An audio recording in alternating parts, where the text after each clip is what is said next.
मंडळी नमस्कार. पितृपीडेसाठी आपण एक साधा आणि सरळ सोपा उपाय करायचा आहे. दर अमावस्येला आपल्या घरात शांतता राहण्यासाठी, प्रगतीसाठी, आर्थिक अडचणी निवारणासाठी, संतान प्रगतीसाठी, घरातील आजारपण दूर होण्यासाठी आपण एका ताटामध्ये 1 वाटी हरभरा डाळ, 1 वाटी तूर डाळ, 1 वाटी तांदूळ, 1.5 वाटी गव्हाची कणिक आणि थोडासा गूळ घ्यायचा आहे. आणि हे ताट आपण आपल्या घरातील देवापुढे ठेवायचे आहे. आपल्या पितरांचे स्मरण करायचे आहे त्यानंतर. आणि पितरांना आपण त्यांच्यासाठी प्रार्थना करायची आहे की आमच्याकडून जर तुमचे काही करायचे राहून गेले असेल तर आम्हाला क्षमा करा.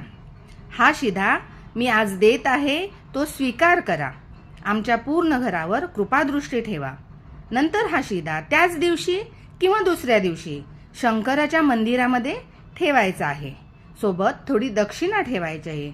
हा उपाय पितृपीडेसाठी अत्यंत श्रेष्ठ आहे. हा उपाय आपण करून तरी बघा. धन्यवाद.